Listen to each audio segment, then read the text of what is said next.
Good morning, everyone. I think we're live on YouTube, so I'll make that sort of clear at this point, and then I'll read the formal introduction. Welcome to this meeting of the Berkshire Pension Board on Monday, the 16th of September 2024. My name's Alan Cross. I'm a member representative on the board, and I will be chairing this meeting. This meeting is being held in person and via Zoom, and is also being streamed live to the public on YouTube. Can I remind all attendees that participation in the meeting indicates consent to the audio and video being streamed live, and acknowledgement that after the meeting it will continue to be available in the public domain. Firstly, it would be useful if all committee members and officers could introduce themselves. We also have an observer at the meeting today.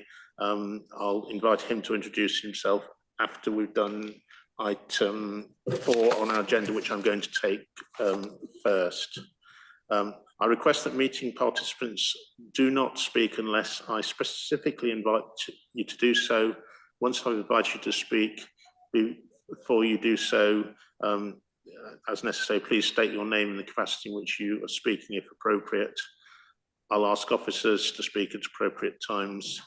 If any individual attempts to disrupt the meeting, I am able to use my powers to adjourn the meeting or have the individual removed. We'll now move to start the agenda items once we've done the introduction. So as I say, I'm Alan Cross, the chair. I'll do the members and then the officers. Good morning, I'm Nikki Craig from the Royal Borough of Windsor and Maidenhead, and I am an employer representative. Morning, I'm Martin Griffiths. I'm the Pension Administration Manager for the fund. Good morning, I'm Philip Boyton, Deputy Head of Pension Fund.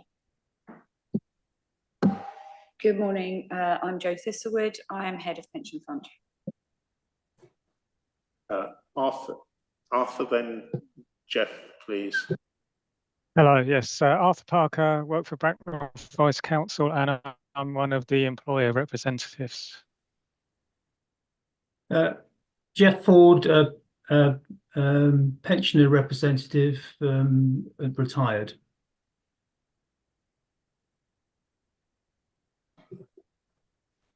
Right. We may be joined by Julian Curzon at some point, the other employer representative of the fund. Moving to item 4 on the board governance matters, I have sort of one incidental announcement to make that I've just been sent a public link to the annual meeting of the fund. And unless officers stare at me and say I can't say it yet, I understand that's intended to occur on the 13th of November, and certainly any members of the board are welcome to that meeting.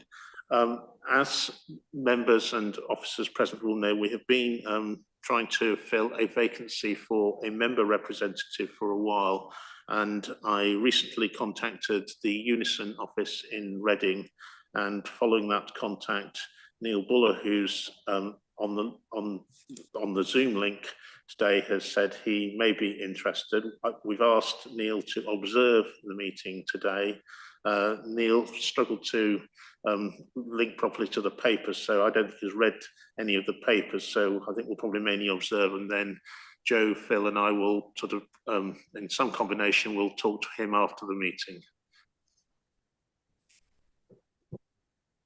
Excuse me, hi, hello Neil, welcome to the meeting. Can I just ask you, confirm you are an active member of the RBWM, the Royal Berkshire Pension Fund? Yes, I've been in the pension fund since 1995. Okay, thank you very much. I'll catch up with you after this meeting in conjunction with Alan. Thank you. Yeah.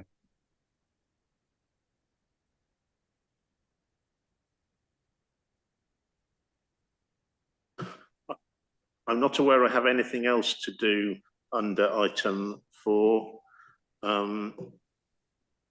other than to observe. I think this is the second meeting of the municipal year, and I normally ask the members of the board if they're happy that I continue as chair, which I don't think I did last meeting. So is that okay before we go much further?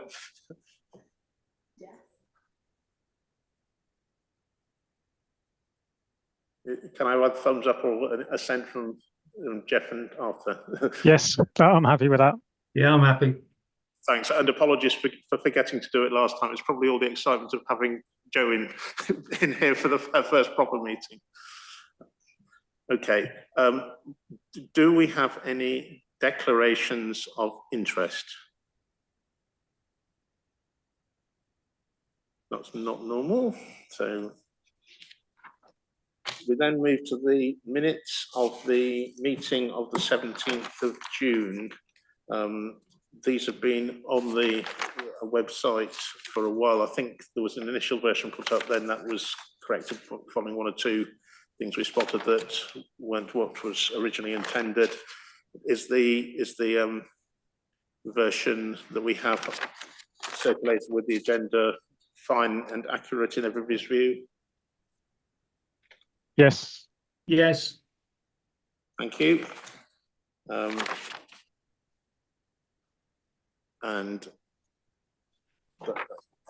so I'll sign a version of that a bit later. I don't think there's anything we need to raise publicly as a matter arising that won't come up under the agenda. So we'll move rapidly on to a scheme and regulatory update where Philip is going to speak possibly.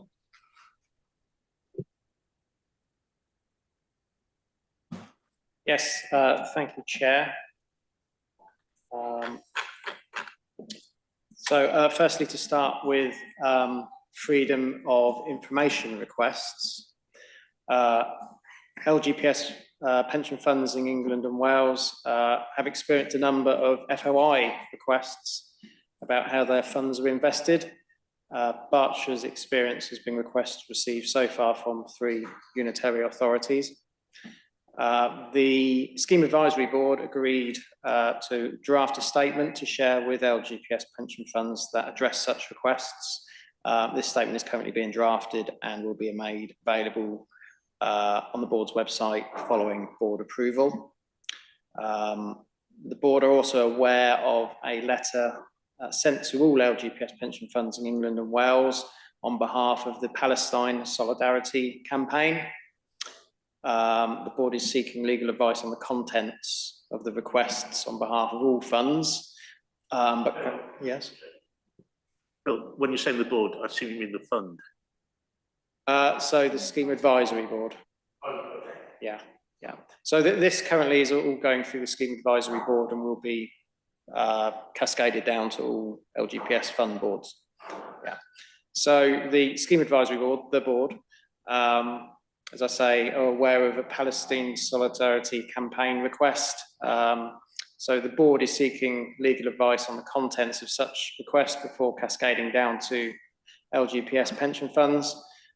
In the meantime, however, should an LGPS pension fund receive such a request, they should seek their own legal advice on how to respond.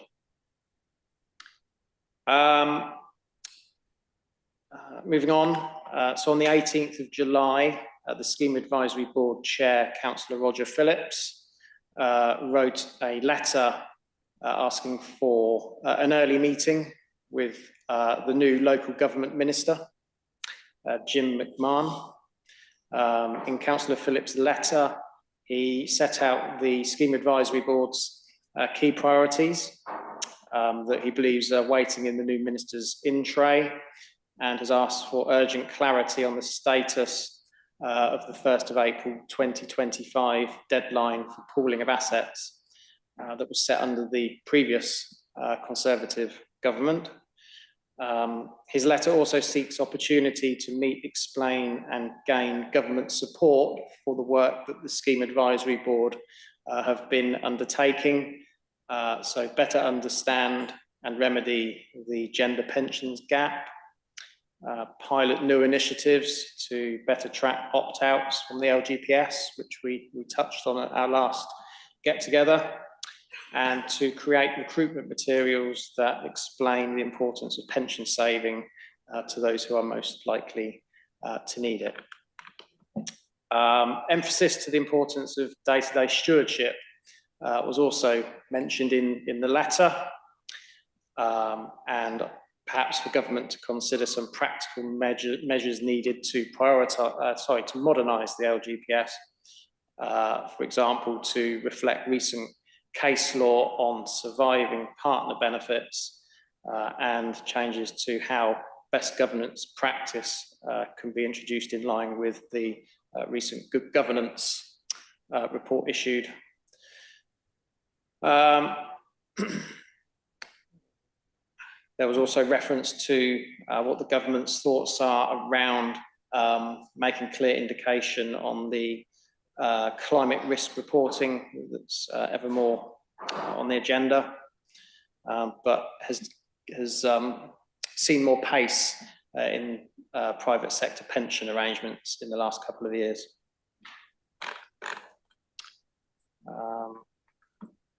Moving on, a further letter on the 13th of August was presented by the Scheme Advisory Board, writing to the Ministry of Housing, Communities and Local Government, asking for a review of the factors used currently in the regulations in respect of shared cost additional pension contributions. So in respect of this, the LGPS regulations allow a scheme member to buy lost annual pension if they have taken a period of authorised unpaid leave. Examples of authorised unpaid leave being periods of additional maternity or adoption leave, parental bereavement leave, or unpaid carers leave. The current process is that a scheme member must elect proactively to buy lost annual pension within 30 days of return to work. However, there doesn't seem to be a proactiveness for employers to make their employees aware of that, other than to, on request, direct them to the LGPS members website, where they can calculate and complete a form should they wish to make up the lost annual pension through additional contributions. So these provisions not being well understood and are rather cumbersome to implement in practice. The board also noted that in some circumstances, the cost of buying lost annual pension to the scheme member is greater than the contributions they would have otherwise paid, but for the unpaid leave. This despite the annual pension bought not being a true equivalent to the annual pension they would have built up normally. The board therefore were recommending to MHCLG that it reviews the provisions of the regulations for dealing with unpaid authorised leave with a view to making them easier to understand and more flexible to implement. Moving on the 16th of August, the Government Actuaries Department published its report to MHCLG on the 2022 LGPS pension fund valuations, which is required by Section 13 of the Public Service Pensions Act 2013. The purpose of the report being to examine whether all LGPS pension fund valuations have achieved the four aims set out in the Act, these being compliance, consistency, solvency, and long-term cost efficiency. As part of the process, GAD also took the opportunity to analyse other data provided by the LGPS pension funds and their actuaries, and undertook engagement exercises with some LGPS pension funds. The result being a report that included 3 recommendations to be considered. These included whether greater consistency should be achieved to allow easier comparison between LGPS pension funds and better understanding of any risks. Also recommended was that work continues to refine the climate change principles documentation in advance of the upcoming valuation next year. In the round, GAD reported that that in aggregate, the funding position of LGPS has improved since 31st of March 2019. The LGPS remains in a strong financial position, with most LGPS pension funds in surplus at the 31st of March 2022, the last valuation date. However, material funding risks remain for 26 out of the 86 LGPS pension funds, those being in deficit. In terms of assets, they have grown from 290 billion in 2019 to 366 billion in 2022.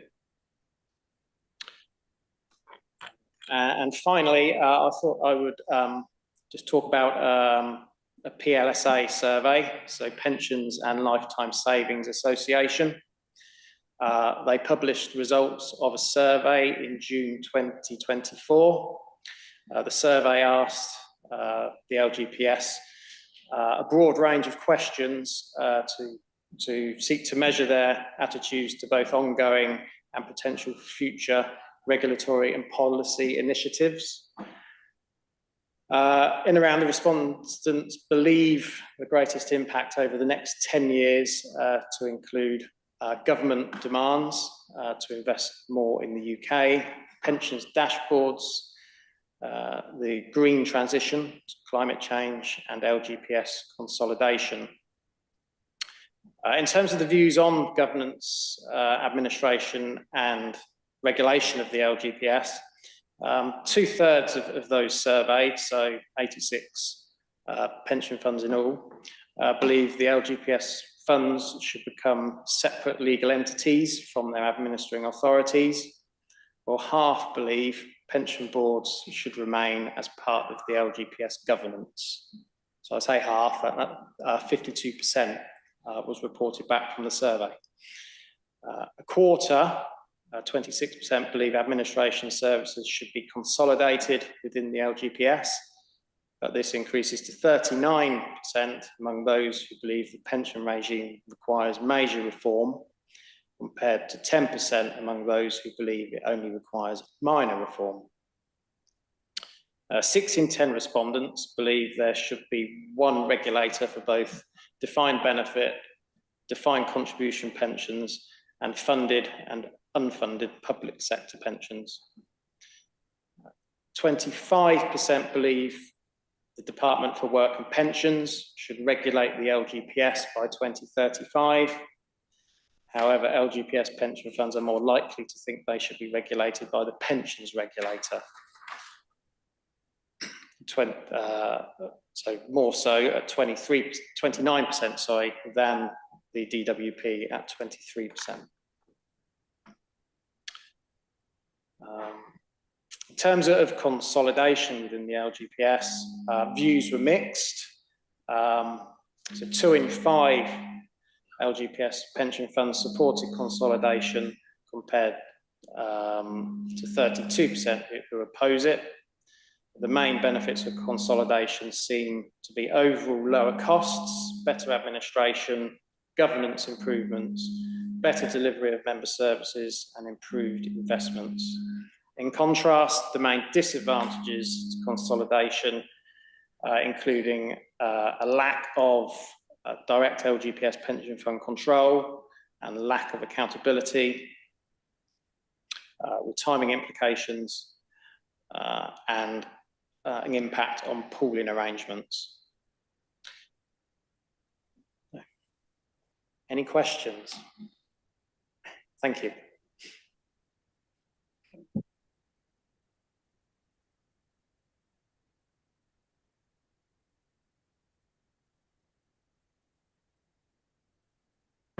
Okay, sorry. I was at a local government chronicle investment and pension summit on Thursday and Friday last week. And at that event, there was a online briefing from Emma Reynolds, who is the new pensions minister, or the new LGPS minister. She reported back and confirmed that on the 4th of September, the MHCLG, Ministry for Housing, Communities and Local Government, and HM Treasury and the Department for Work and Pensions issued a joint call for evidence from interested parties in the defined contribution and LGPS pensions worlds, looking at in seeking information to inform the first phase of the pensions investment review, boosting investment, increasing pension pots, and tackling waste in the pensions system. There's a lot of questions that are covering both the defined contribution market and the LGPS, which is a defined benefit scheme.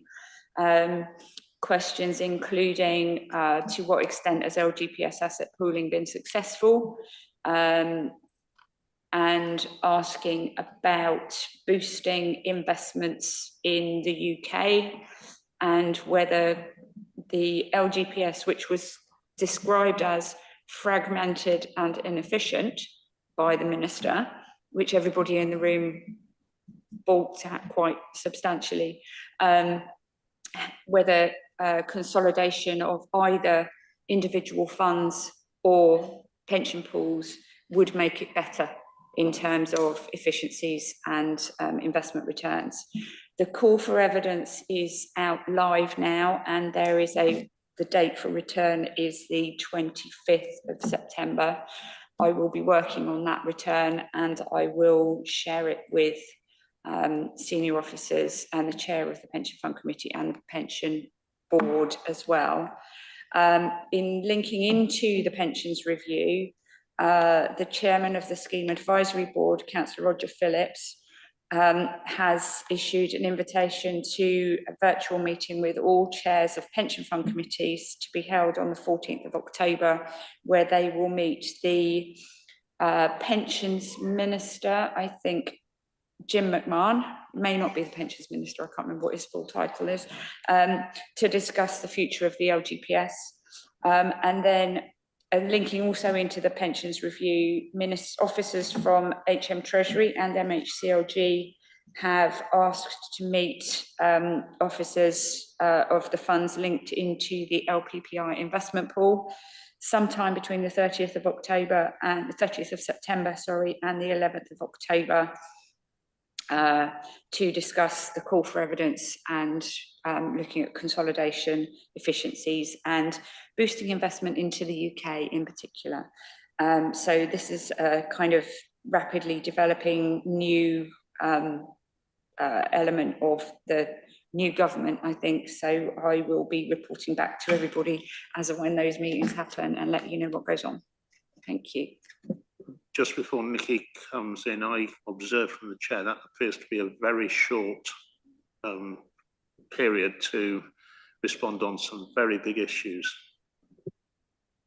And through chair, I absolutely agree, and that was raised at the conference, how disappointingly short it was and whether the government have actually made up their mind already.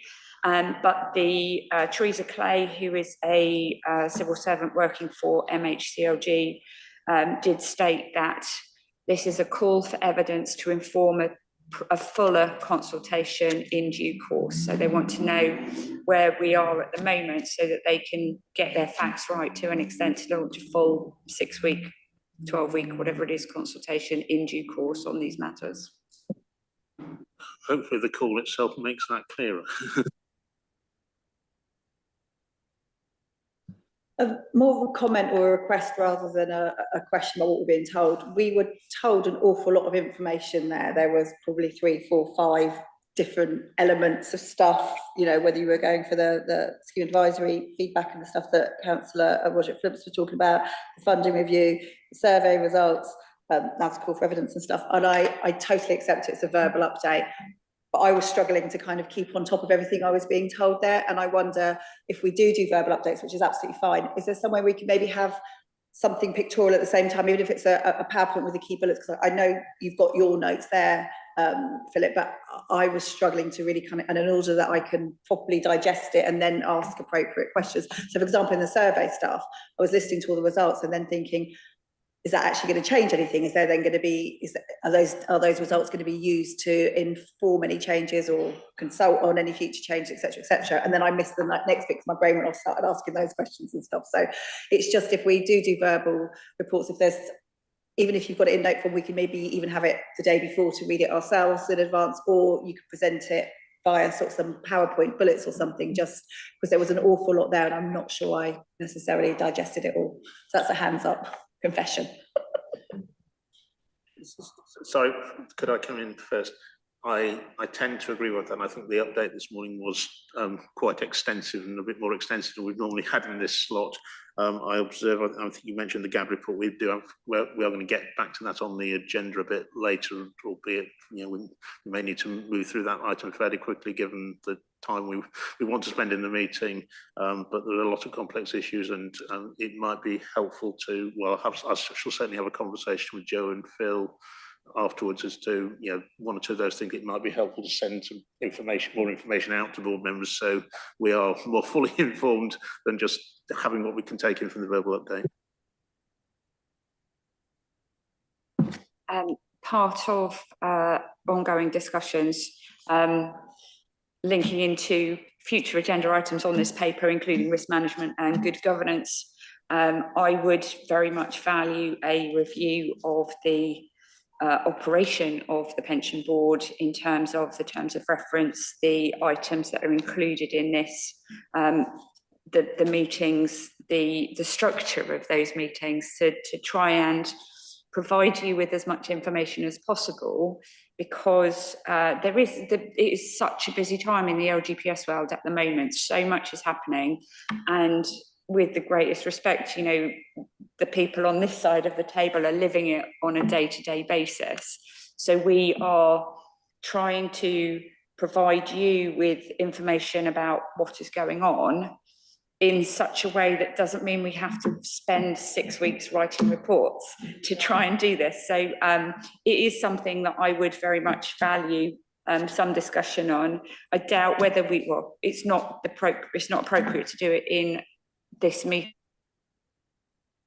but I would very much value input from board members on the operation of the board, and just making sure that we are providing you with the information that you need to enable you to fulfil your role in supporting the committee in ensuring appropriate standards of governance and administration. So it's just basically we do need to work on how this meeting works and how we make the best use of your time while we're in this meeting. Well, I think that's both the committee and indeed you as officers in that sort of role, because I think the role of the board is to both support the committee and the officers working for the fund in the administration of the fund, because that can be part of the discussion we have outside of a meeting.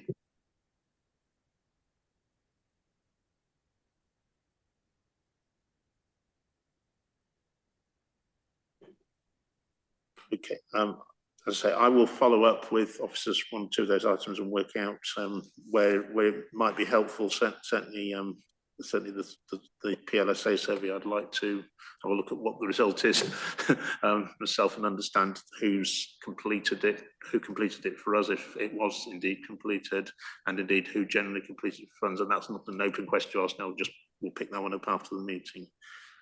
If we have no other points, we'll move on to the risk management item.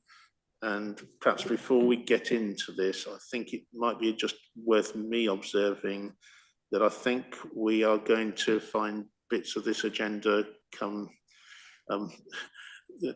or some of the issues come up under several items. We'll have to work out how we avoid a repeated discussion and only have the discussion on some issues once. And I can see Joe nodding, so and that's sort of partly because I think there's an element of Joe as a new head of pension fund has been sort of looking at things afresh and sort of querying, well, how does this work, and is this the best way of it working, which is entirely legitimate for her to do, and but we need to move forward in sensible steps. Jo, are you introducing the risk item? Yes, absolutely. Thank you very much. And can I please apologise to board members for the volume of information that is included in this pack. Starting particularly on risk management, I've now been with the fund for 4.5 months, nearly 5 months, oh my goodness. And at the last committee meeting, which was held in June, was tasked by the committee members to complete my review of the risk register. The risk register as it stands is a very comprehensive document and is very thorough in what it covers. But I will also say I find it very cumbersome, very difficult to understand and very difficult to monitor update and to monitor where progress is actually being made. I think the review of the risk register took me a good 3 weeks, solidly going through each of the risks and trying to understand what it was trying to say, whether it was correctly scored and whether actually there was any duplication within the risk register, which to an extent is why I've proposed a workshop to be held with committee, board, officers and advisors, so that we can look at the risk management process for the Berkshire Pension Fund, to look at the risk register, the risk scoring profile, and making sure that we've got the right risks in the right place at the right time and that they are easy to monitor and review. So that's the background to this report. And the report that starts on page 3 of the supplementary pack that was sent through to you sets out the high-level outcome of my review, proposing changes to the highest scoring risks, proposing removing a risk, increasing the scores on some and amending some of the risks included therein.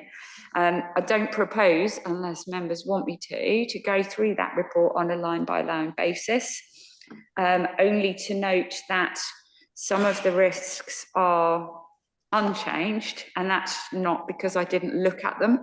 It is because I looked at them and decided that they didn't need to be changed at this stage. Some of the risks, the 2 big risks that we've got, we have increased the risk score for the McLeod remedy.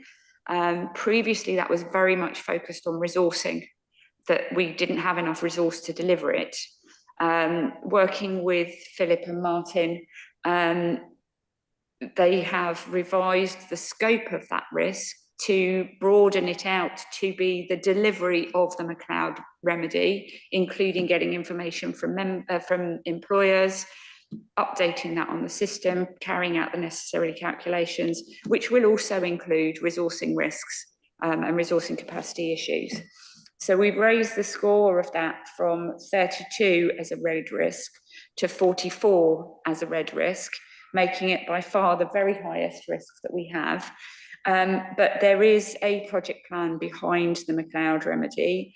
There is a risk register behind the McLeod remedy project plan, and we propose to make a fuller report on that specific item at the December Pension Board and Pension Committee meetings to reassure members of both parties that we have this remedy and the implementation under control. I'm happy to take any quick questions on the McLeod risk, if there are any. Or can I interject there? Obviously, we've had McLeod as our top risk for a while, and I think that's right.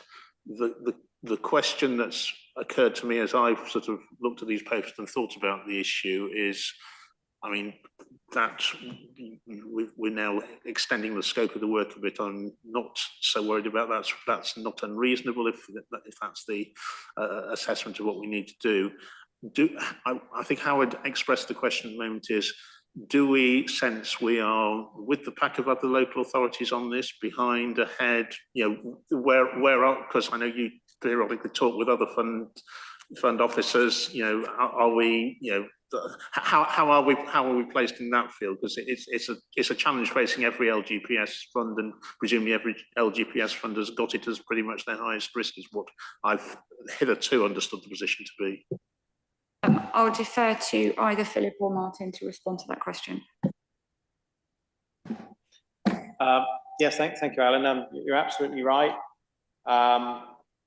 It remains a very high risk for other LGPS pension funds. We have a network with those funds in the southern area. So Isle of Wight, for example, Hampshire, Oxfordshire, Buckinghamshire. We have also, with Martin joining us, being able to reach out to other funds more north, Shropshire, Staffordshire. So we feel we've got a good broad understanding of where funds are around the country. Some, in terms of the system's capabilities, jumped very early into this project and are now experiencing problems having done that because of the functionality within the system and how that's had to move forward. So we have, in some respects, through a considered plan put together around the time the regulations became effective 1st of October last year, evolved that plan now on the basis of what we understand with the system and being able to reach out to our employers, having identified those eligible members and whether they will therefore be subject to the underpin, those eligible members. So we feel that we're in a good spot, having networked with others and are confident, evidence being that some of those employers we've reached out to have already responded to us, and we are piecing that information together with what we already have in the system. So we feel we're in a good spot, and we'll bring that forward in the dedicated paper in December. In the middle of that, Jo was nodding, so I take that as her assessment is we're reasonably well placed. But Nikki. Yeah, so I completely resonated with what you were saying about the risk, because in the early days when McLeod first came about, I know this panel, this committee heard lots of times, the risk is around making sure we've got the resource to do it. And then once we've got the resource in, then we'll be looking at, once it all becomes clearer, what the tasks are. So this absolutely makes sense to me. And the fact we've increased that risk feels absolutely correct. My question is, now that you've done that work and you've got all the other information, do you now have enough resource to be able to implement everything that we're going to need to implement, or is there now more resource required again? Thank you.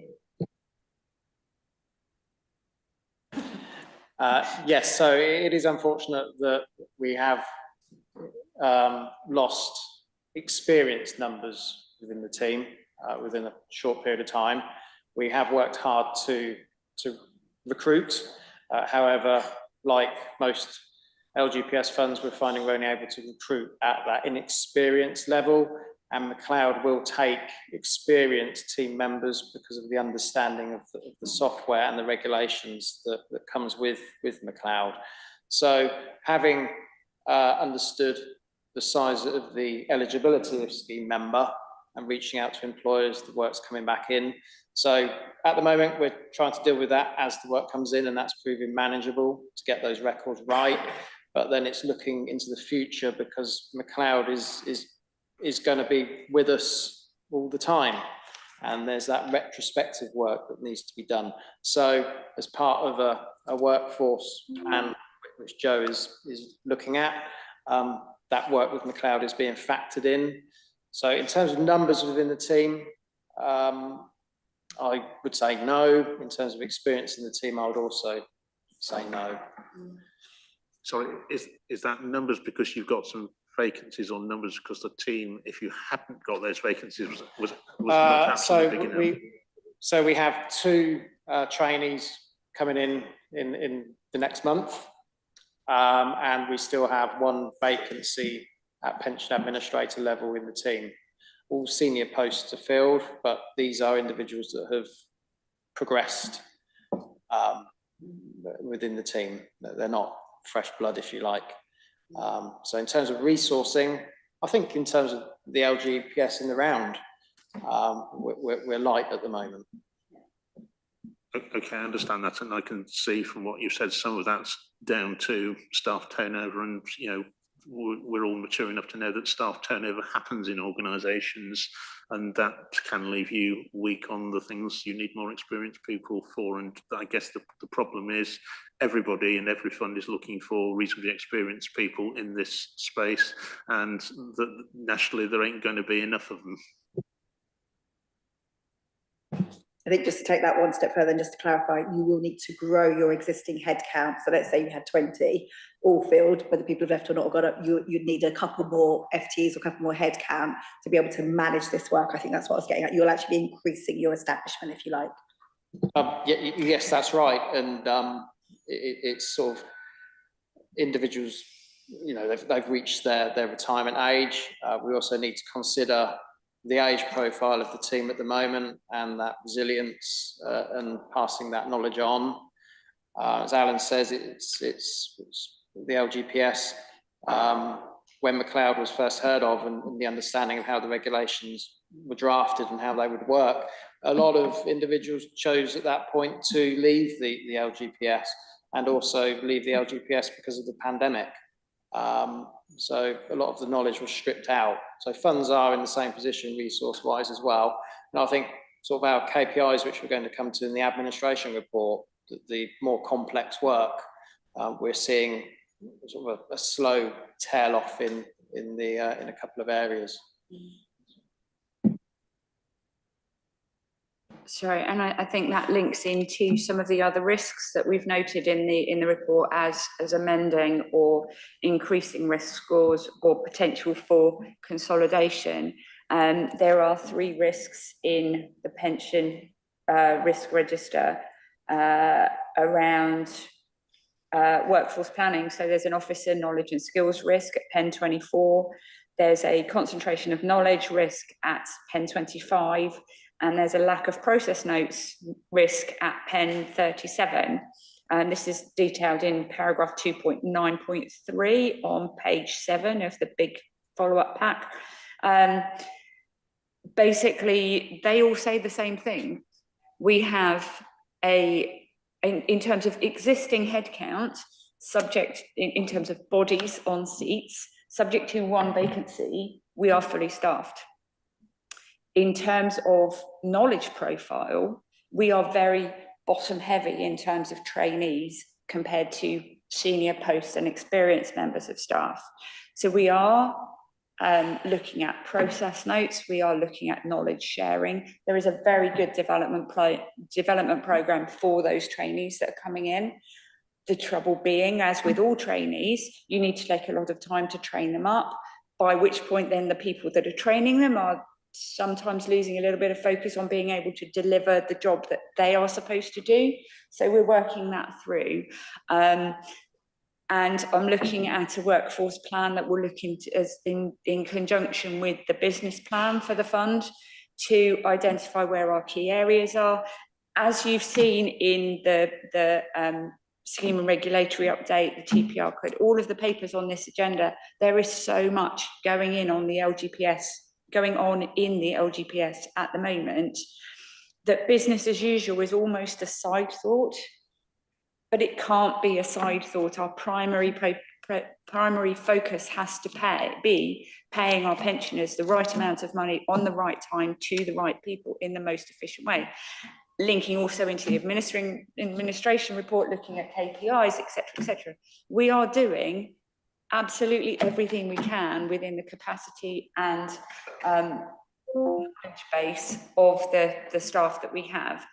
Dashboards, McLeod, anything to do with investment, anything to do with consolidation is adding to our additional burden, and we are working really hard to get this working. I don't know what the question was now, but I've answered it, I hope. Yeah, you have. It was about whether or not we need to add more to. Just something you said there about, when we focus on using our existing knowledgeable colleagues to train up our, apprentices, trainees, whatever, and that every other LGPS is kind of in the same position. Is there an opportunity to share some resource, some training resource across other LGPS, that if somebody's got an expert in this, someone's got, and you all kind of pull together and go, right, well, we'll train yours in that, if you train ours in that, which might free people up a little bit, maybe? Yeah, we are doing a bit of training where we're actually doing some joint training with Oxfordshire Pension Fund. So we're bringing in the LGA to come in this room actually to do some training on certain subject matters, and we'll try and do a bit more of that in the future. But we do try to use our more senior staff to train, obviously, the trainees, but as both Philip and Joe have said, that is pulling them off doing the day-to-day work, which is what I'm concerned about. I'll just interject. I mean, training is usually a balance of some external input and some internal input from more senior people explaining how we do actually work locally. And what I'm also conscious of, the extent to which Joe and Phil get sucked into, as we sort of know, one of the big issues is what's going on the investment side, and we can't sort of turn a blind eye to that, because that's probably the even bigger challenge if we think about the long-term issue of our fund, given the fund deficit.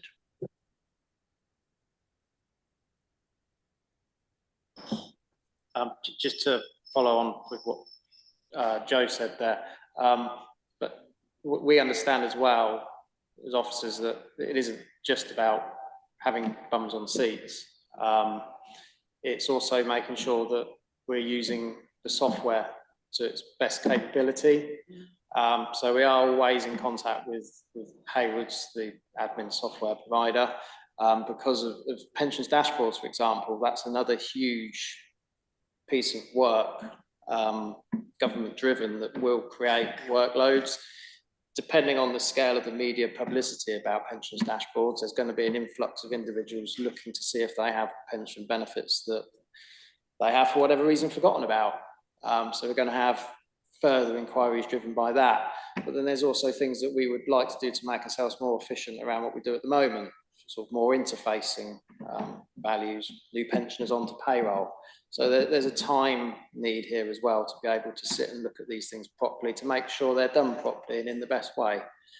So just what I wanted to add. So going back to the risk management report, apologies, as you know, as Alan pointed out earlier, a lot of this agenda is interlinked. There is so much that's happening. And again, that's part of why I would like to review the format of this agenda, because splitting it into these key items is actually probably inappropriate. It may be more appropriate to have a McLeod discussion that covers risk management, covers good governance, covers administration, and have a staffing resource potential agenda item that covers key items. And then as those things come through, rather than being driven by, I need an item on risk management, and then I need to tell you the same thing under good governance, and then I need to tell you the same thing under administration, let's work that into a more focused agenda, so that we can take those key areas. So the other key risk that I've identified as a red risk, and have increased the risk score from low to high, is around knowledge and understanding for committee and board members. So this was the original Pen 023, which previously stated that changes in membership of the committee were forcing a loss of knowledge. And again, linking into the subsequent item where we're going to be talking about the TPR, the Pension Regulators General Code, and our compliance thereof, there is a big requirement from the pensions regulator specifically for documentation and evidencing, maintaining and delivering knowledge and understanding for particularly board members under the Pension Regulators General Code, but linking into the Good Governance project, which Philip mentioned, from the Scheme Advisory Board, which is with government for consideration. There's an expectation that knowledge and understanding requirements for committee members should be commensurate and required under legislation similar to that for board members. Also in the Sorry, oh, just throwing that away, beg your pardon. The recent pooling consultation, which came out at the end of the previous government around next steps for investment, there was an expectation that funds have a training strategy for committee, board and officers, that funds report on the delivery of and the knowledge and understanding levels of board, committee and officers. So the previous risk that said changes in committee drives loss of knowledge, to my mind, is not the primary driver of the requirement for maintaining and developing levels of knowledge and understanding for committee and board and officers. So I've changed the focus of that risk, that whilst it seems quite black and white, committee or board members do not have appropriate skills and knowledge, that is not the statement of fact. That is the statement of the risk. The risk is that committee and board members do not have appropriate knowledge and skills. The mitigation actions are, we've required all committee and board members to complete TPR's knowledge and understanding framework, which is item 7C on this agenda. There is a requirement that we assess those members' knowledge and understanding, and we develop a training plan, a training programme against which which is an action out of item 7A under this next report.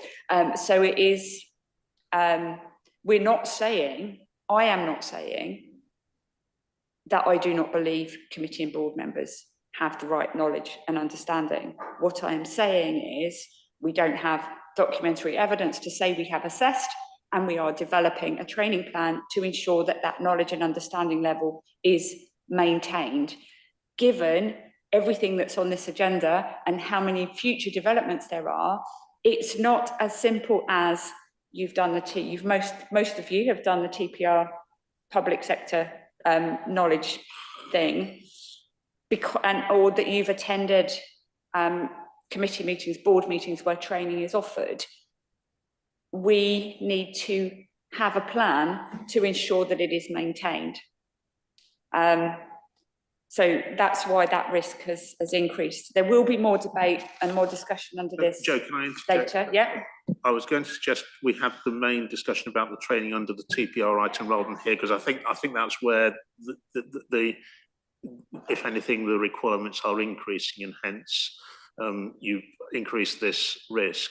And it would be more sensible, I think, to have the discussion there. I broadly agree with you that, you know, ensuring an improvement in the knowledge over time of, you know, committee, board and indeed advisory panel members is a desirable outcome, and it becomes the best way to achieve that, bearing in mind the various other commitments people in those roles also have to do, because all those people have sort of busy lives and on other things in most cases. And with respect, that is an issue that every single LGPS fund is facing in terms of board and committee members, but every other board and committee that I'm aware of, most other LGPS funds have a training strategy, have a knowledge assessment, and maintain records and report on knowledge and understanding of committee and board members. And with part of my desktop review, I'll be this very clear, my desktop review of the good governance, when we'll come to that, I could find no evidence that there was a training plan, that there was a training strategy, and there was no record of reporting of knowledge and skills, knowledge and understanding updates being in public papers, which was how my desktop review was informed. And I agree that that's probably got a bit weaker in the last year or two than it historically was. And, you know, let's pick it up in the various discussions we have outside the meeting. I don't particularly want to disagree with you on that. It's, you know, how do we restore it, and more particularly, how do we increase the capability of all those people? I mean, if I just think about the committee, there's, I mean, 3/5 of its change within the last year or so, just because of the electoral change, and obviously overnight those new councillors on the committee do not suddenly become, you know, all knowledgeable about how the LGPS works. which is exactly why we need a training strategy and a training plan, so that over the 4-year lifespan of an elected member on the pension fund committee, they have a programme to develop that knowledge and understanding. I'm not saying you're elected in May, you come to a pension fund committee in June, you are an expert. What I'm saying is we need to have a plan that says, by the time you leave in 4 years' time, you know what you're talking about. And then we have a programme that says, come the following May, we start it all over again if we need to. So it's actually documenting that we've considered how we, as the administering authority, are ensuring that you, as board members and committee members, have access to the necessary materials and the necessary skills and opportunities to maintain, develop and maintain that knowledge and understanding over time. I broadly agree with that. The other comment I'd make is I think it's particularly important that we ensure that the committee members have the sufficient knowledge and experience to take the decisions that need to be taken around the time of the actuarial valuation. Because, you know, for example, in the last one, it was before you arrived, you know, there was a decision taken to change the strategic asset allocation sort of thing, and that, you know, was probably one of the more significant decisions the fund has taken in the last 2 or 3 years.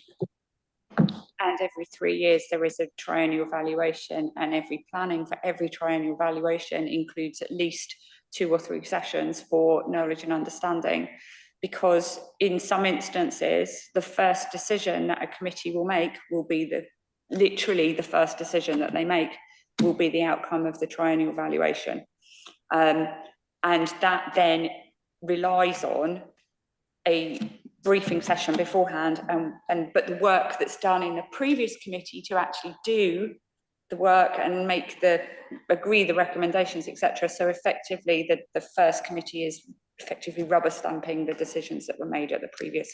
But that's again exactly why we need to have a training plan and a training strategy.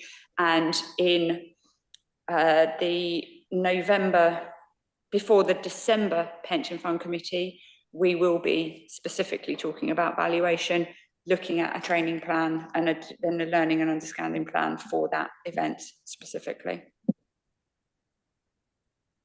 Jeff. Yeah, Alan, I'm listening to this conversation. Can we move on? Because I don't think that this is adding any extra. It's just a debate about a debate. I think we just need to move on to the next item, I'm afraid, personal view. I agree with you broadly. I would comment on section 2.9 of the report. You know, I sort of went through each of those items, and generally I was in agreement. A few of them I would want to discuss a bit more, but I think as we're planning to have a workshop to take this forward, let's leave those discussions to that workshop rather than, you know, try and change things on the hoof today for committee later, because that's not going to go down well and work for committees. So I think, you know, these papers are going to committee later. I think, you know, broadly speaking, the risk register is fit for purpose.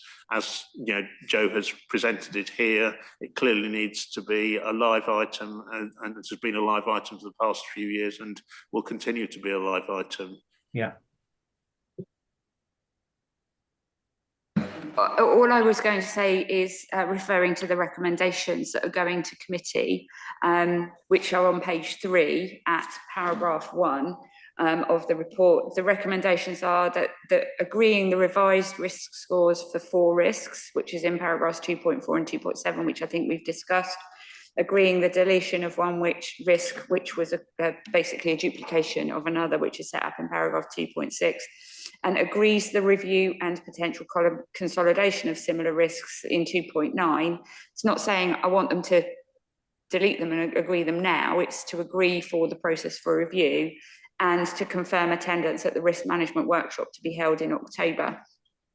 If I could just mention that risk management workshop, I think based on the doodle poll that I sent round, thank you so very much to board members for completing that doodle poll.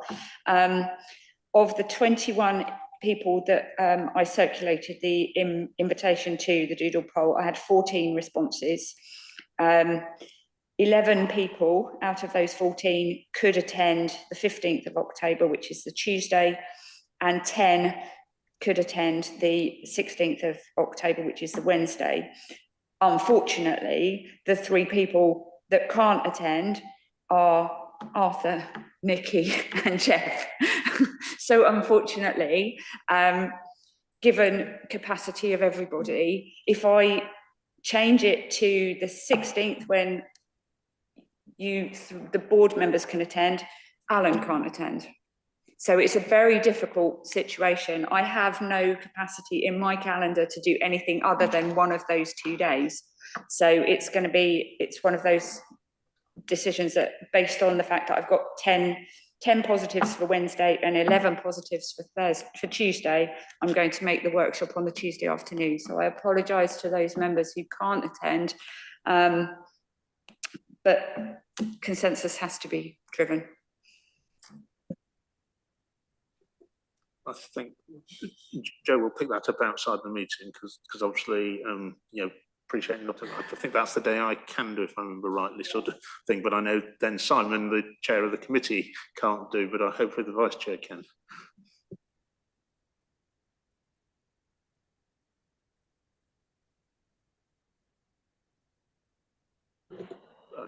I think Joe said Simon can do the 15th. So if both chair and committee and board can be there, if that's the day I said I could do. I know I can't do one of them, and it's so long ago since I did. But let's pick it up. You know, arranging a meeting we can pick up outside this meeting.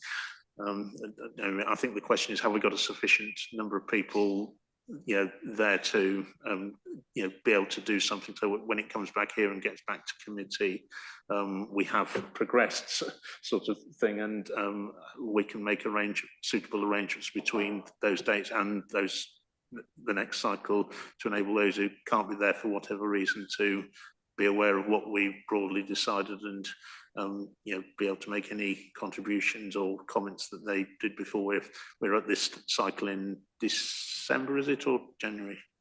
Can't remember. December, isn't it? So I think we in our meeting sort of note the report going to committee and suggest that it would be the sensible thing to agree these recommendations at this stage. I'm not seeing anybody saying no to that on screen or in room. Okay. So we move on to item 7 on good governance. Shall we do 7A and then pick up 7B and 7C afterwards?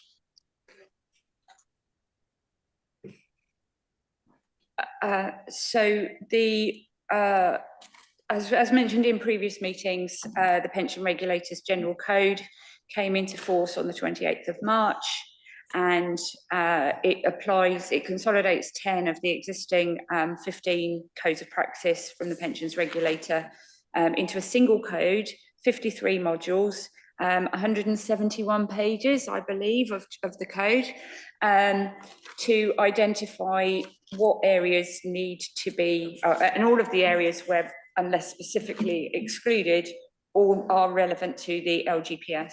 So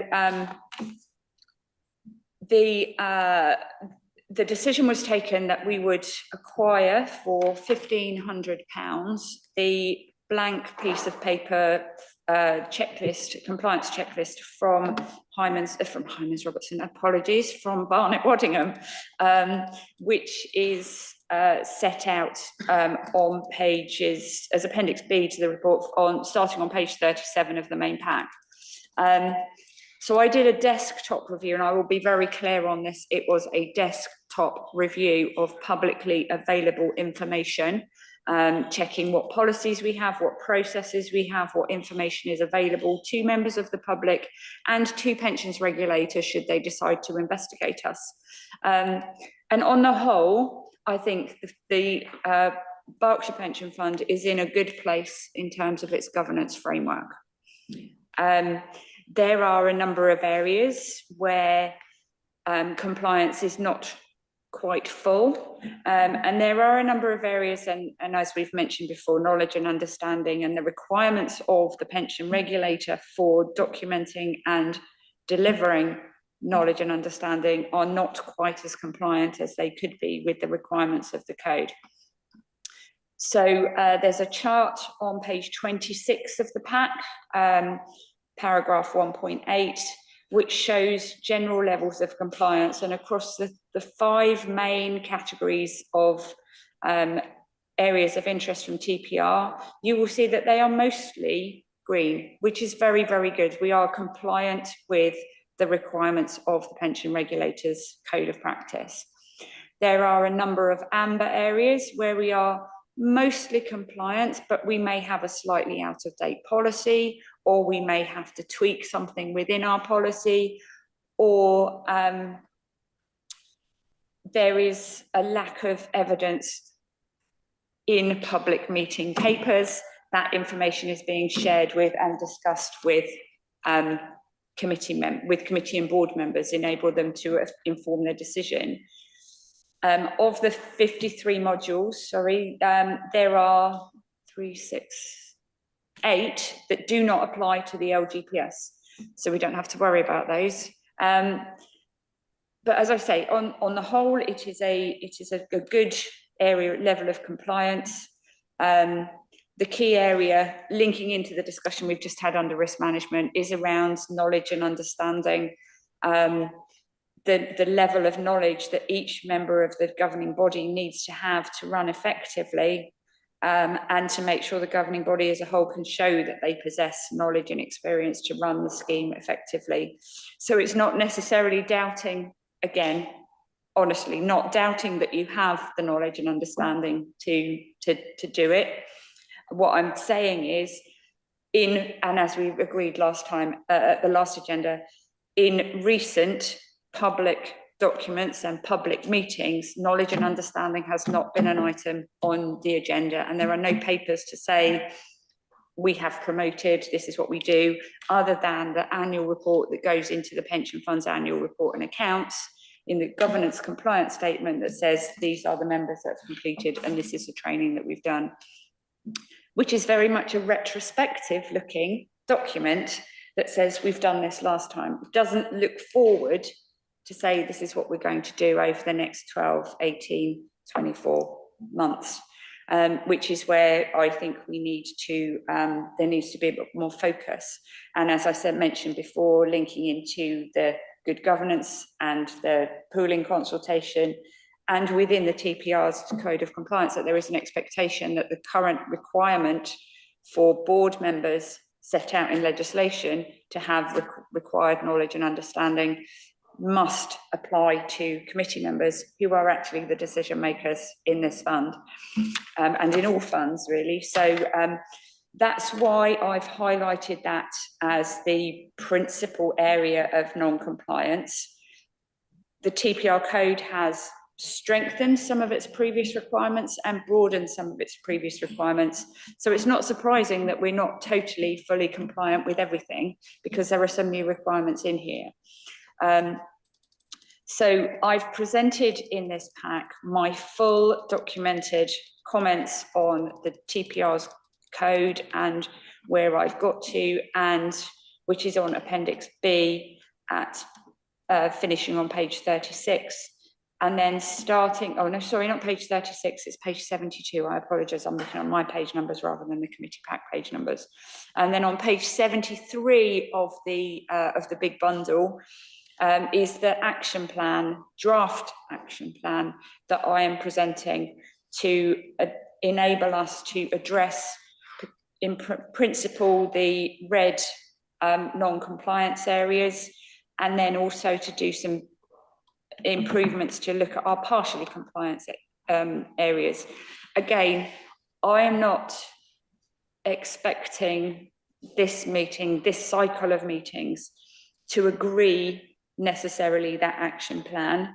I'm probably asking for, in principle, agreement that an action plan is required, and that further discussion is held between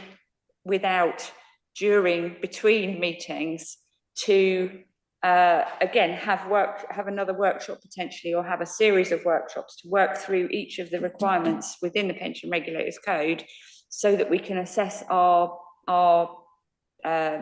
current position, our actions to require, and we can broaden the knowledge and understanding of committee and board members to each of the requirements of the Pension Regulators Code.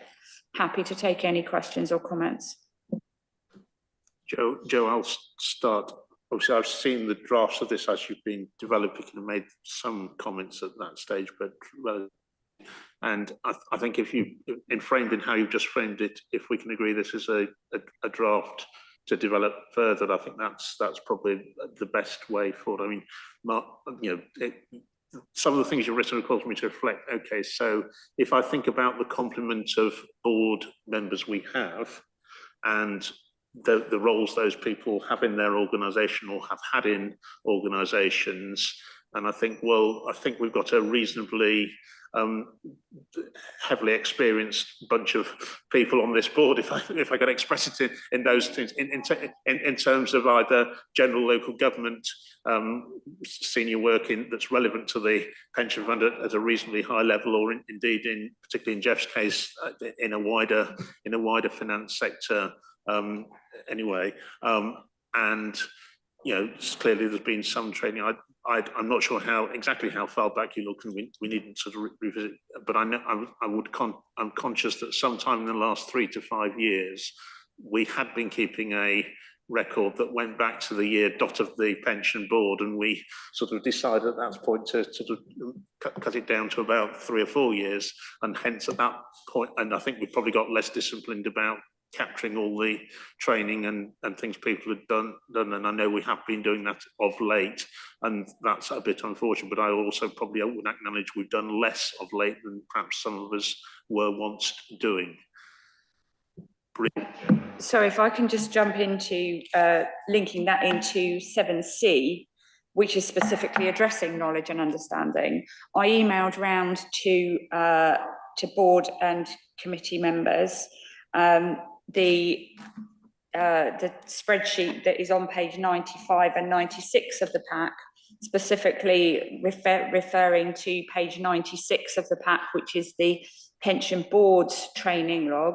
And first of all, Arthur, I must apologise for getting your name wrong. More haste, less speed. Apologies. I will get it right next time, I promise. And asking members to confirm that was their statement of knowledge and understanding that they had done. And thank you. I had 2 responses, I think. But basically to say that the information in terms of the work that the training and understanding that people had undertaken was exactly as was presented on page 96, which is not very much. And I do fully appreciate, board members, that you are very busy people in your real jobs. But there is still an expectation as a member of the local pension board that you have relevant, up-to-date knowledge and understanding of the roles and the work that was being undertaken. So please do not take this as a criticism. This is endemic across the whole of the LGPS sector. You guys are very busy people and you are doing this job voluntarily. But there is still an expectation of knowledge and understanding in legislation for members of pension boards. So it is something that we do need to work on, and I would propose that we don't necessarily dwell on what's happened in the past and justify where we are today. I think the key point is looking at where we need to be going forward and taking the next steps to improve the overall governance framework of the pension fund, including, as a very small part, knowledge and understanding of board and committee members. I broadly agree with that, and certainly we've recognised probably since the inception of the board that in the legal setup, the requirements on board members appear to be more significant than on committee members, which kind of doesn't make sense given we don't take the decisions and they do, but that's life, and there's some rationale for that. I think, you know, this is fine as it is. There are things that I would querying, there was sort of something about documenting the arrangements around our advisors. Well, I do know there were part 2 items that appointed those people when they were last up for review, sort of thing. That's sort of where we are. Does anyone else want to sort of raise a query on this? Sorry, Jeff. Yeah, I would support Joe's want to improve the knowledge and of the committees. I think it's necessary for everybody, and we may have some knowledge, but I feel deeply not deeply. I'm slightly marginally unhappy that I attend 4 meetings a year and that's it. I feel that there should be more to it. There should be more training. So I would anything that comes along that way, I think would be right for everybody. And it's obviously very easy for me as a retired person. Thank you. Thanks, Jeff. I'm also, as you know, retired, but I also have a schedule of other things I've volunteered to do. So I do have a wide range of challenges, but certainly would want to try and prioritise this one as much as anything else.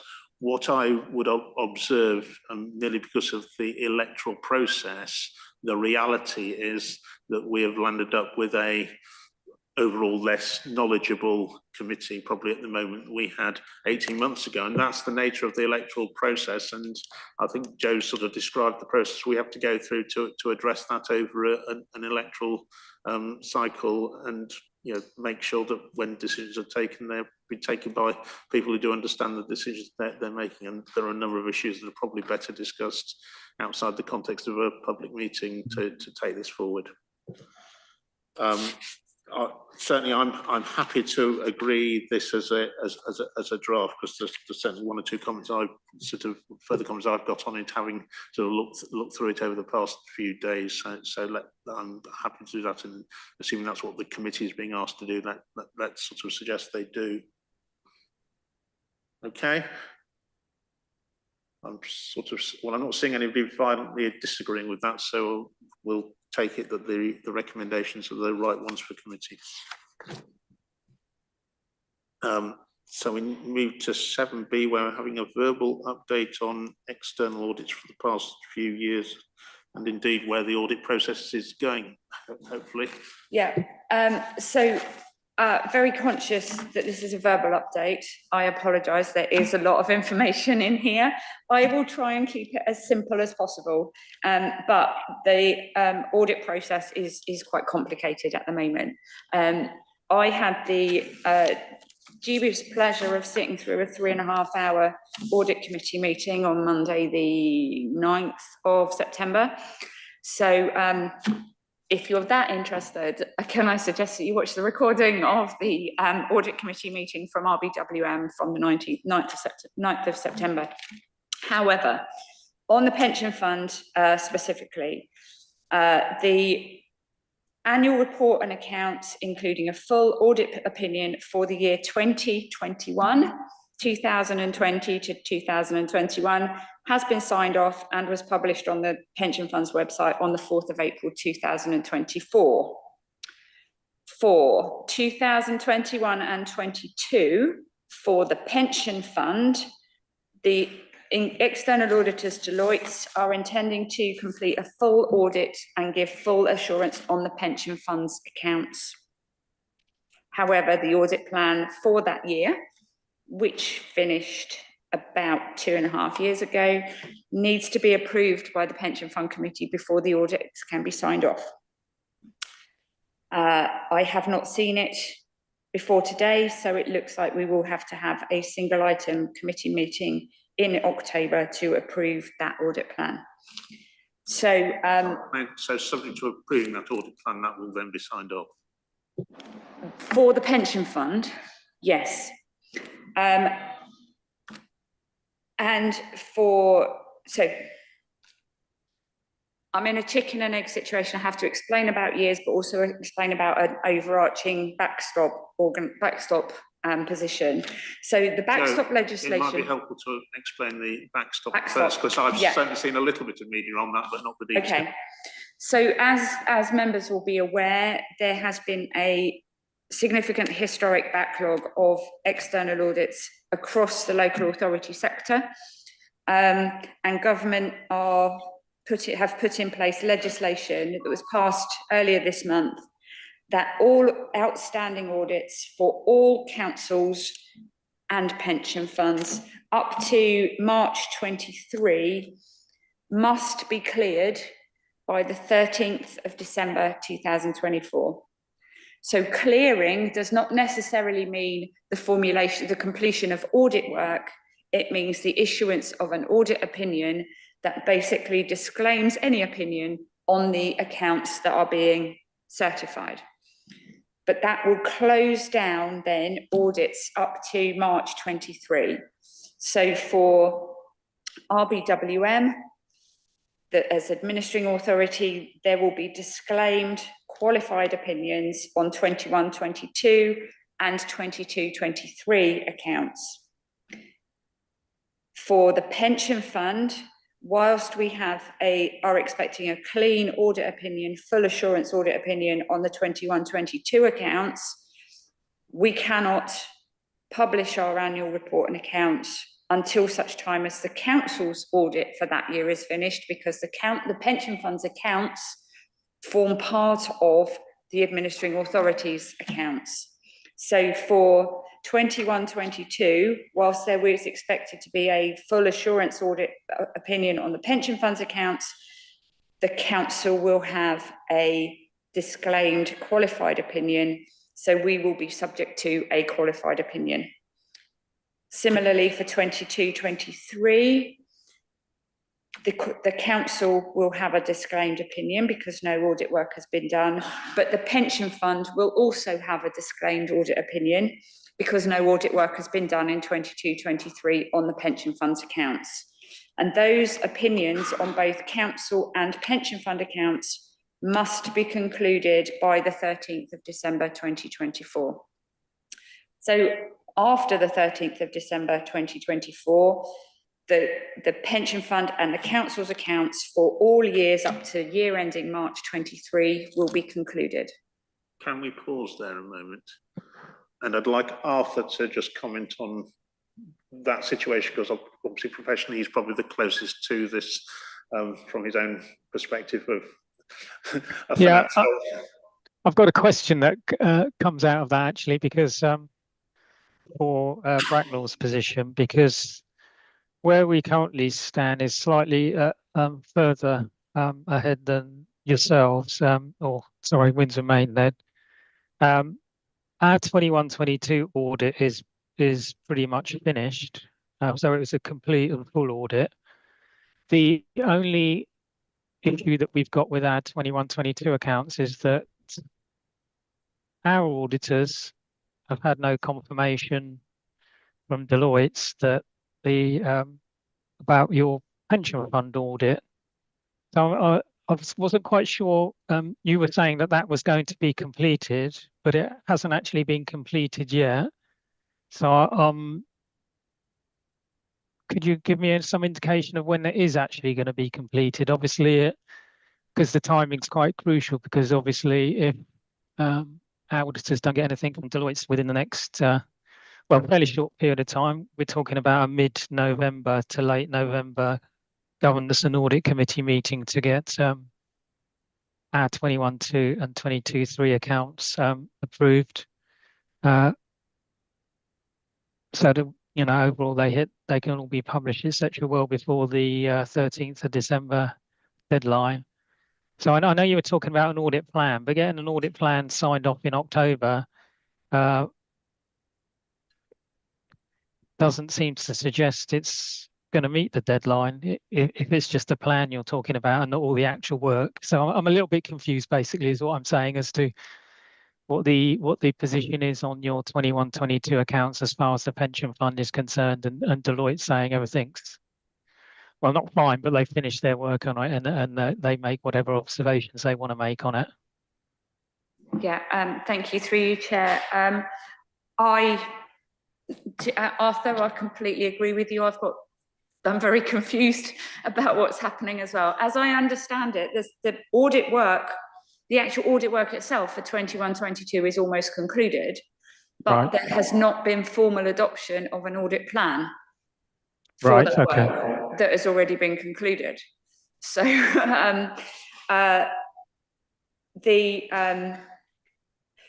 the audit plan is a formalisation of work that should have been undertaken before the start of the 21-22 audit took place, but because there were so many substantial issues with the 2021 audits, that plan never got put in place for the pension fund. So I think it's a tick of a box that needed to be ticked before the audit opinion can be issued in terms of proper governance. My understanding, though, Arthur, and I will confirm this with you, is that the pension fund's audit opinion cannot be issued until the council RBWM's audit opinion is issued, and the intention for that is the 13th of December 24.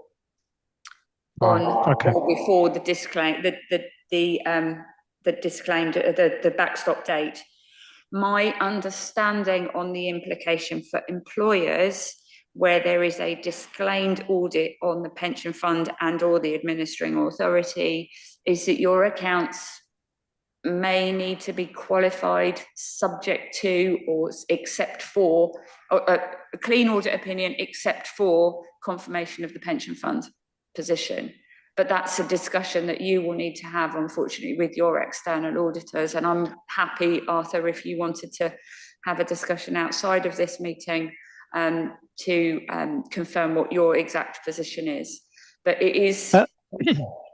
No, that's fine. I mean, that's the position. That was the position I thought we were in. It's just that now suddenly hearing that potentially all the pension side would be audited, I was just grasping at straws that there might be an opportunity to get rid of that disclaimer in the time frame available. It doesn't sound like it's going to be possible. So, but to answer your more general question, Alan, totally agree with what was said. You know, we've got the 12th of December deadline to work to.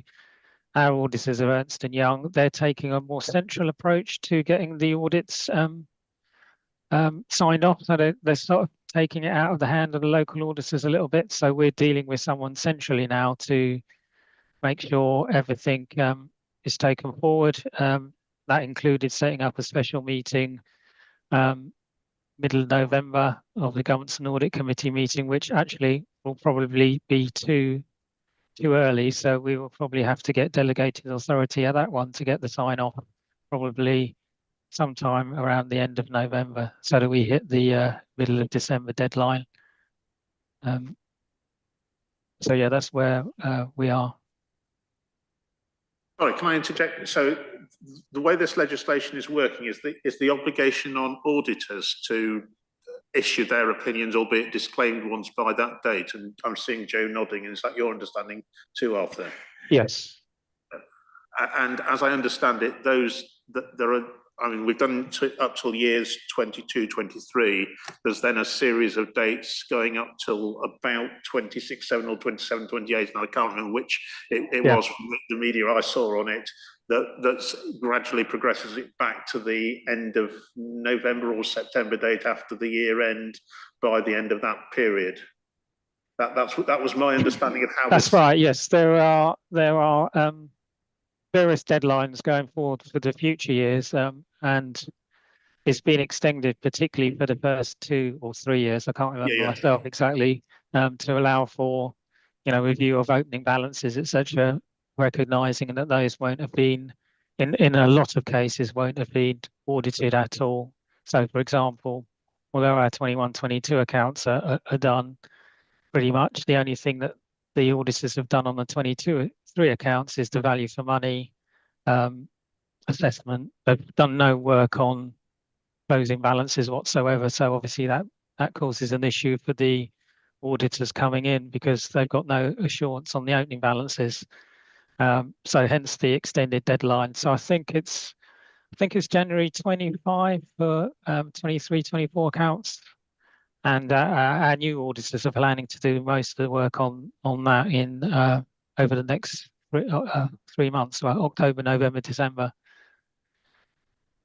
So yes, extremely busy time at the moment because obviously we've got the old accounts plus the new accounts, plus that's obviously tying into our normal budget setting cycle as well, you know, hitting it. So it's a lot happening all at the same time, basically. Okay, thanks for clarifying that off. And the question I've been asking ourselves as one sitting somewhat outside the sector these days, and how are we ever going to get back to a scenario when every authority by and large has unqualified accounts, given, you know, in some cases 2 or 3 years of disclaimed accounts, because that's going to take a little bit of unravelling. Yes, certainly is. Yes, it's still going to take a while to get where we need to get to. So we'll have to see how it progresses over the next over the coming years, really, to see if it works. Briefly, so 23-24, the fund has got new auditors. They've got some delays in the timing of information, but they're anticipating the 23-24 pension fund accounts will be completed by November. However, we're expected to get a qualified opinion on the 23-24 accounts because the opening balances, there's no assurance on the opening balances for that year because there's no assurance work from the previous year. The deadline for that is the 28th of February 25. Which is the backstop date for 23-24 accounts. For 24-25 accounts for the pension fund, the deadline for that opinion is the 27th of February 26, according to the backstop legislation. We're already expecting a qualified opinion on the 24-25 accounts, even though we haven't even got there yet, because the comparatives for 23-24 will have had a qualified opinion.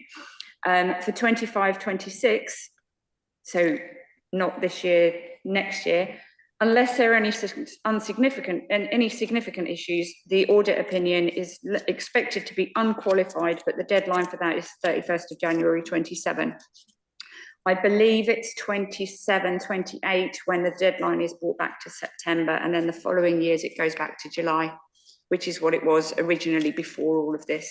So to an extent, regardless of whether audit work has been completed, the deadlines by which the reports need to be audited are in the backstop legislation. Thanks, Jo. So what I'm hearing there is for 25-26 onwards, auditors are effectively being told not to pay too much attention to history before that. It will, well, I cannot comment on that, Alan, because auditors do what auditors do and they will do what they do. But the deadlines that are being imposed by government are ensuring that there is no repeat of 2020-21 accounts being signed off 4 years after the end of the financial year that they relate to. Sure, I understand that, but my experience of auditors and changing auditors is, you know, unless they could rely on the previous year's starting position, they weren't very keen to issue an unqualified opinion, so they effectively have to be told not to do that, but I suggest we move on.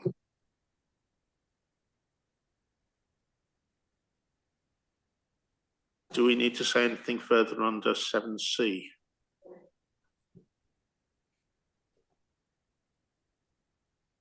Do we need to say anything further under the item, or can we move to item 8?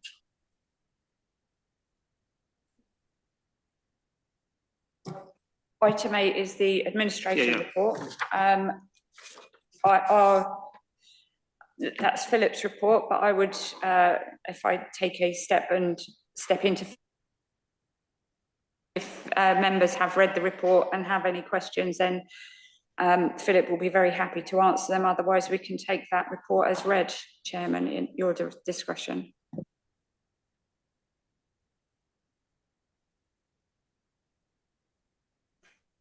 I'm not sure I want to entirely take the report as read, because I think we probably just need to make some observation, and certainly I made this observation to Philip when the reports came out on the iConnect position that where a number of authorities in 2 cases and other employers in the education sector seem to have made significant changes to their payroll that has rather fouled up delivering their iConnect obligations on time. And it struck me that I presume those authorities and organisations that substantially changed their payroll did an awful lot of testing before they went on live on that. And it's rather a pity they didn't test the iConnect bit that came out the end of that before they made the changes. And I can see from my left as somebody would like to comment on that.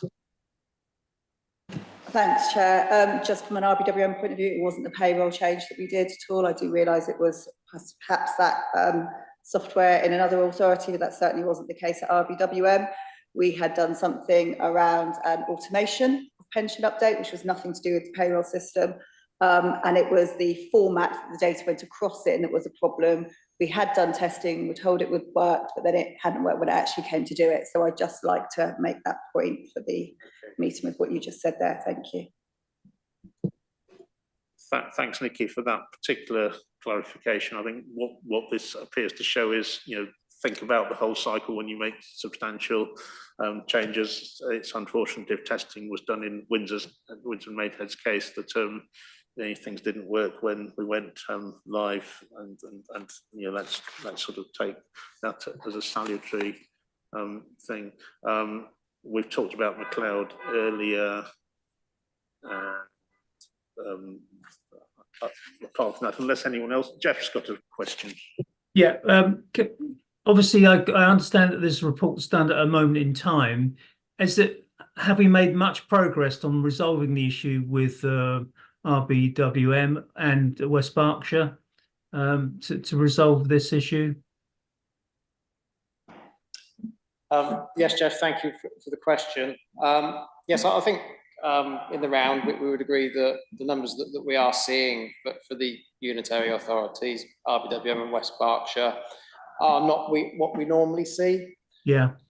And to also make the point that although the data hasn't been received, I'm pleased to say we are now all up to date, and the problems that were being experienced have been concluded in the right way. To say that all pension contributions as well were continuing to be received at the right time by the statutory deadline of the 19th calendar day of the following month. Yeah. So yes, we are all up to date, but also in the interim, when difficulties were being experienced, alternatives were looked at. Essentially, we rolled back the years, I suppose, and those scheme members that were contacting the pension fund, we were working well with the respective payroll providers to ensure that the admission and withdrawal notices were coming through, and those were being processed under the usual standards. Can I just ask, in other words, if I was a West Berkshire employee and I went on to the pension website, it would be fully up to date? As at today, yes. Right, but what's the problem? Okay, great.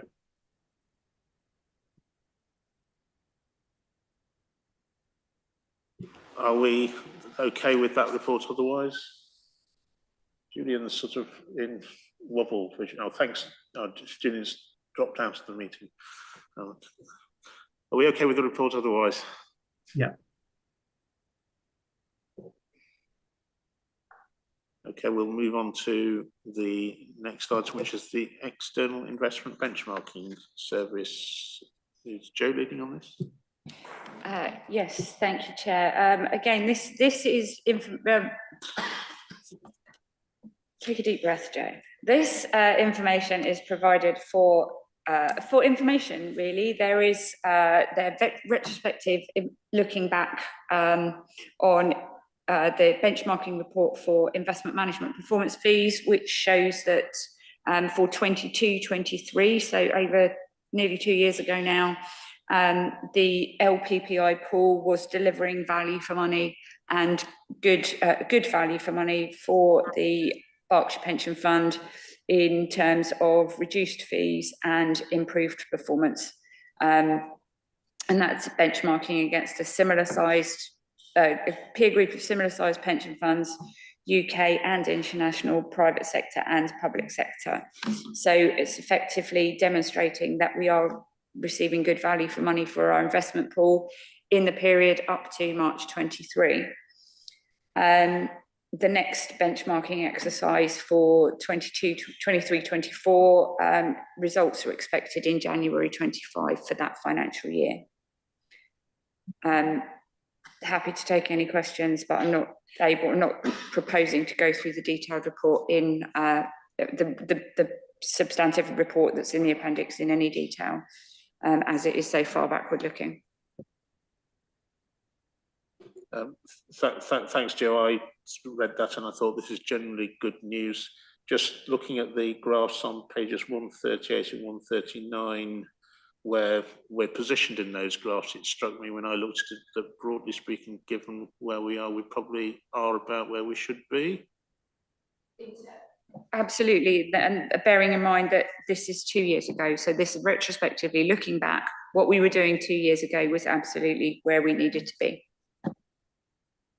Thank you. Anyone, any other points on that report before we come to the other perk report?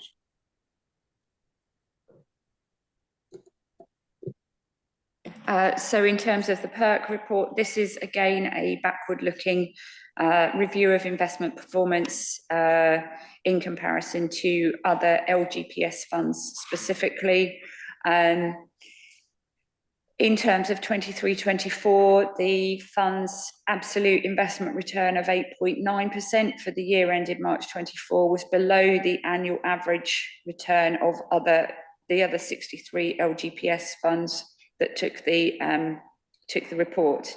In terms of relative performance, unfortunately, comparing against benchmarks, the fund was and the other two LPPI clients were right at the bottom of the graph.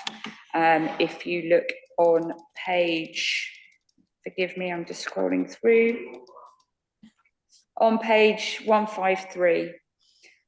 So at the very bottom, our relative performance against benchmark for 23-24 were very close to the bottom of the other 63, of the total 63 funds. So that was a single year performance for the year ended March 24. Obviously, the fund is a long-term investor and shouldn't necessarily be driven by what performance happened in a one-year basis. But obviously, the one-year results refer into 3-year results and 5-year results.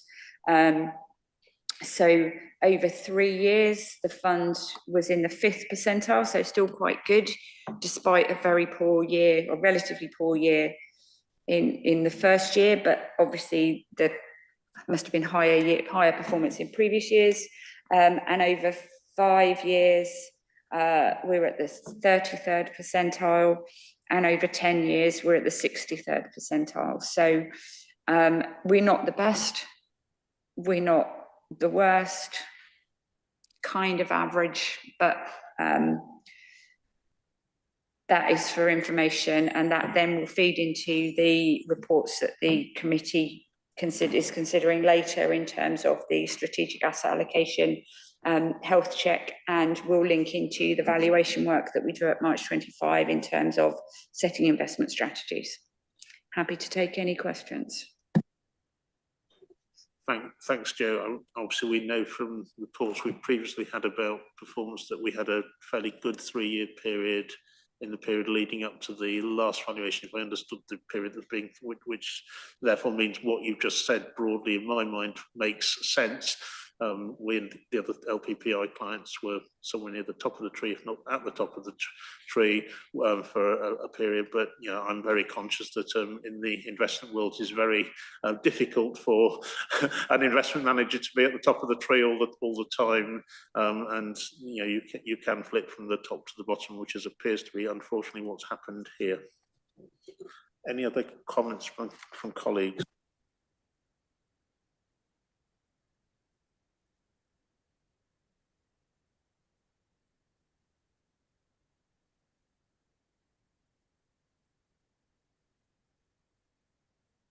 Shall we move on to the GAD report? Is that where we end up next? And again, Chair, through you, this is a report which was mentioned in Philip's scheme and regulatory update report earlier. Retrospective scheme of Government Actuaries Department considers the actuarial triennial valuations of all 87 LGPS funds in England and Wales to ensure that they are consistent and applying the appropriate considerations in terms of actuarial valuation. The report specifically for Berkshire contains one white flag, which is highlighting that in comparison to the other 87 LGPS funds, Berkshire had the lowest funding level at the March 22 valuation.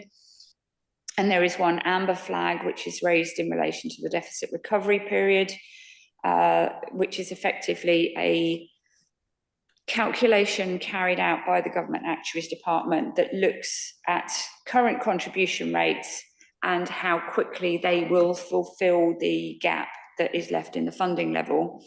GAD thinks that in a typical scheme, pension fund scheme, any DB, defined benefit, defined contribution, any defined benefit, defined contribution, or public sector scheme, that should be no longer than 10 years.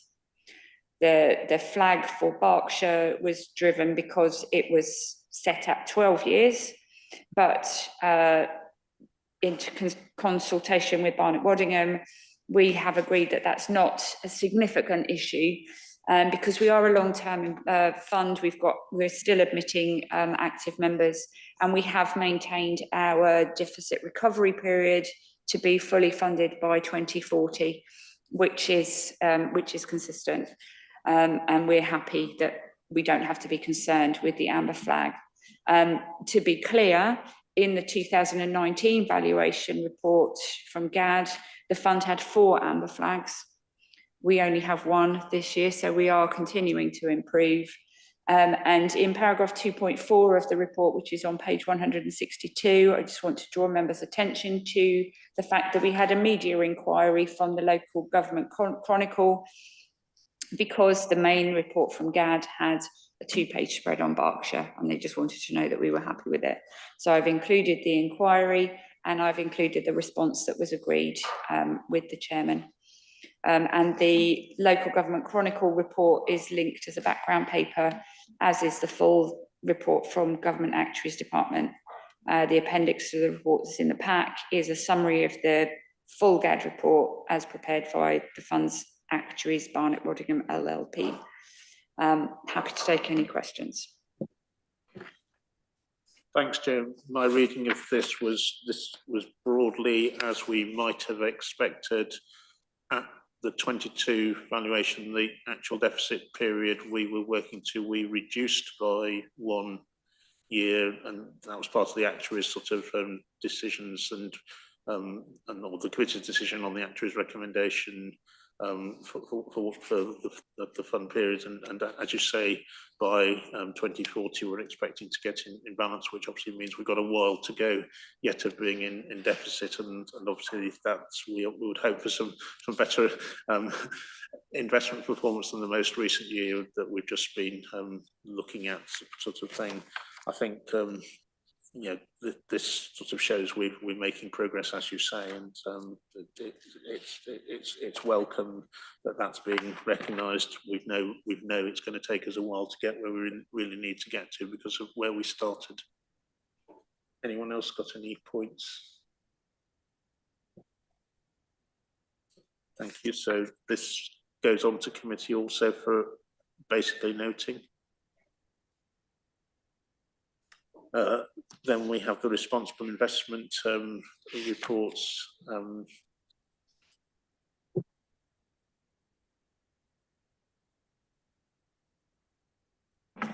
Chairman, through you, these reports are presented to the Pension Fund Committee for information, and colleagues from LPPI will be in attendance at the committee this afternoon to present them. My view for pension board members is that this is here for information. I do not propose to discuss this in any detail at this meeting unless there are any specific questions that members may have. And I'll add to that, observe, we've been publishing these reports for a couple of years or so now, because it was seen as a way of enabling one or two FOI queries that used to come into the fund to be more easily handled by referring people to the information that's in these reports. And certainly in the past, that's been reported as a useful way forward, and I trust it continues to be. Anyone, any other points on these? Various shaking heads, so thank you.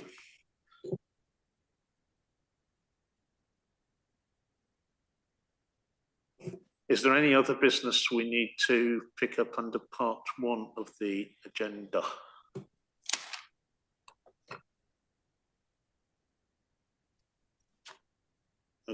Okay, there's only one other item. Neil, has that been useful to at least begin to observe and understand what we talk about in that meeting? And Yes, yeah. Joe and I, and probably Phil as well, will pick up with you afterwards. In a moment, I'm going to start part 2, and as you're not formally either a substitute member or a member of the board, you'll be excluded from that. But we can explain that in more detail when we meet anyway. And sort of thanks for at least volunteering to come on board potentially as a member representative. There being, thanks, Neil. When will we meet up again? In the nearest future, it won't be this week just on what's in my diary, but Joe and I will put diaries together and suggest a time or two that we could meet and work out whether it's best to do that in person or virtually, and we'll sort that one out. Okay, fine. Thanks. I'm going to move on to what's labelled as item 13, and I will read it out in full. To consider passing the following resolution that under section 100A4 of the Local Government Act 1972, the public excluded from the remainder of the meeting whilst discussion takes place on the grounds that they involve the likely disclosure of exempt information as defined in paragraphs 1 to 7 of part 1 of schedule 12A of the Act. Are the board members happy to agree that? Yeah. Yes. That's so. So thank you for that. Just for Neil's benefit, that part 2 largely deals with investment issues, and in some cases specific investments. That's why it's a part 2 item. Right, and has to be dealt with in confidence. With that, we'll close this meeting and see everyone shortly in the separate part 2 meeting.